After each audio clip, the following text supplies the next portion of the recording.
Hey Kay, here's a quick little video to show you how to use this calendar, this Google Calendar. So you're going to want to go to google.com. It's pretty straightforward, www.google.com, and then you're going to see in the upper right hand corner, you're going to see login.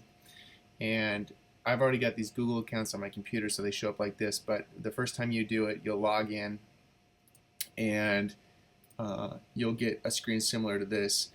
But where this already has the your username logged in, you'll probably have to put a username and a password in. And your password for this, which I sent in the email, is Tortuga2103. And then you'll sign in.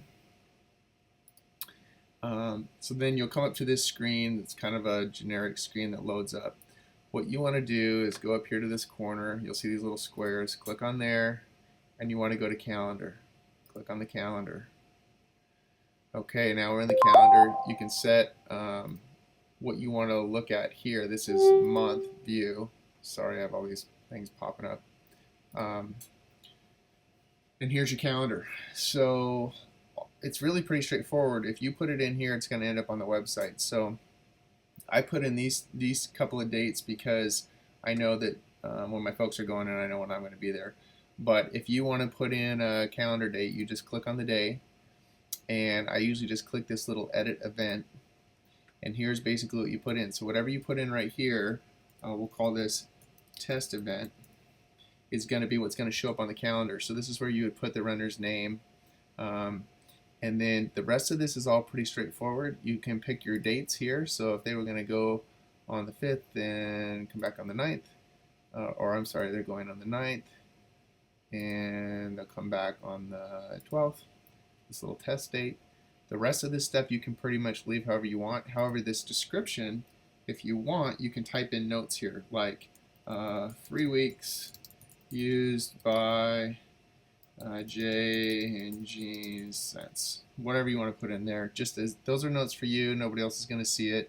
But if you go back into the calendar and you're trying to keep track of which weeks people are using, that's a good place to maybe have some notes.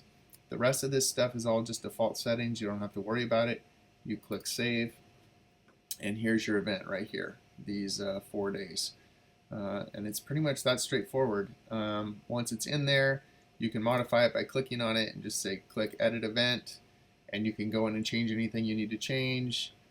This will take you back to the calendar, and I think that's it. It's pretty straightforward.